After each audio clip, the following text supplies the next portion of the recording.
Hi, my name is Ritesh Chaturvedi, and it's 2nd of May 2020 today. By profession, I'm a financial modeler at the DAR Group. I'm based in London, and my job includes professional advice on investing in real assets. These real assets range from airports, bridges, hospitals, real estate power plants, to harbors. This presentation is meant to shed some light on the present situation during the COVID-19 pandemic and some insights on how economy is going to recover post-COVID or during the containment of this unfortunate pandemic. Please note that all my observations and comments, etc., are based on various reports, including World Bank, ING Bank, World Economic Forum, ILO, and various other publications by newspapers, including The Guardian, The Telegraph, and New York Times. What I'm going to do, I'm just going to start with the 10 risks which World Economic Forum sees in the next 1 to 1.5 years. And then I will come to 4 scenarios which have been put by ING Bank based on their proprietary research. And in the last section, I will try to cover the industries which are most likely to get affected and the industries which are in a strong position to innovate and flourish. So let's start. As per ECDC statistics, as of yesterday, from 31st December to 2nd May, the total number of COVID-19 cases has been around 3.3 million, and the reported deaths had been 238,000 worldwide. It's unfortunate.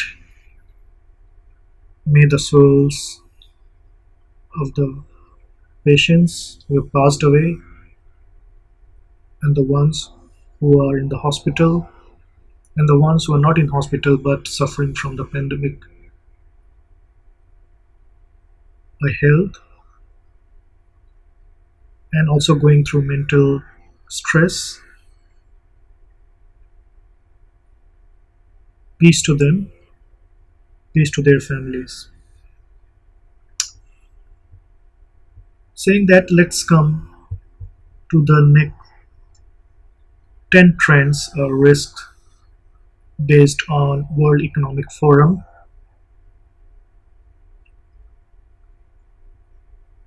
The first one, according to WEF, is a high fiscal deficit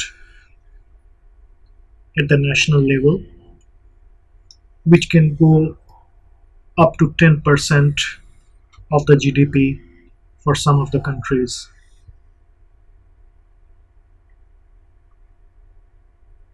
After 2007-2009 crisis, there have been various policy mistakes. Rather than addressing those structural problems, we have created more downside risks. And now we can see during this unfortunate period or the event, we will see a high volume of debts and defaults both at the national and the private level. At the national level, this comes because of the high borrowing which the government will undertake to fix the economy, and at the private level, it will be because of the debts in various forms, which may be a mortgage, which may be a consumer loan for motors, for house renovation. So overall, the debt level is going to increase a lot. The second point is the demographic time bomb in the advanced economies. In the past few decades, the public authorities have reduced their investment on public goods, including health systems. But now we realize that certain public goods, including universal healthcare system, are not luxury, but they are the necessity for the well-being of the people. So we see that in the coming few months, years, and decades, there will be a renewed focus on universal healthcare and other public goods. For example, there are ideas floating around universal income, more social benefits to the people in developing and underdeveloped countries. Coming to the third risk is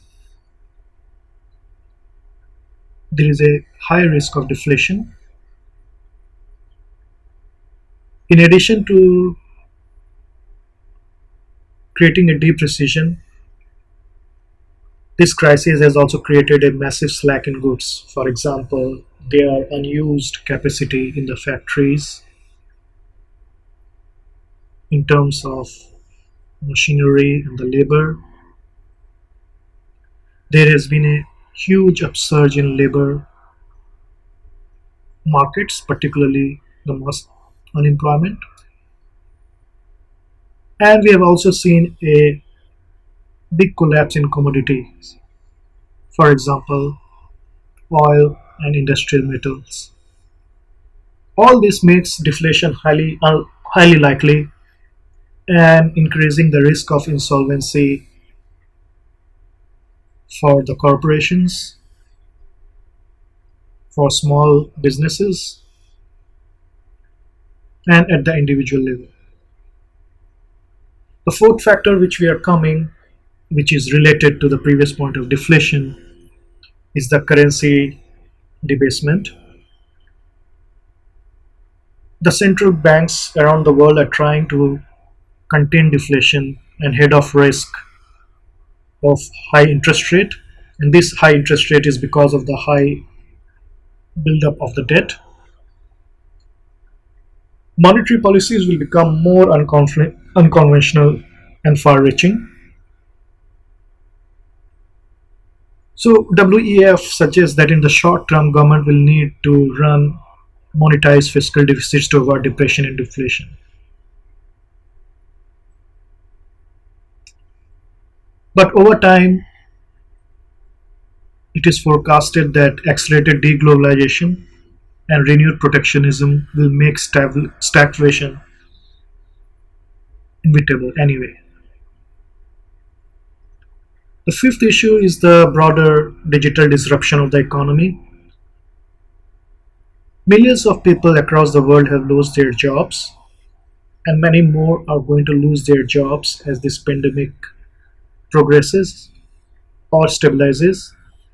The income and wealth gaps between the top or the rich or the wealthy people and the lower rung in terms of wealth is going to increase. Also, to guard against future supply chain shocks, Companies in the advanced economy, particularly, we reshore production from low-cost regions to higher-cost domestic market, but it's not going to help the workers back at home because they will try to automate most of the production and the processes, thus increasing the downward trend on the income, on the wages, which in turn will fan the flames of populism, nationalism, and xenophobia.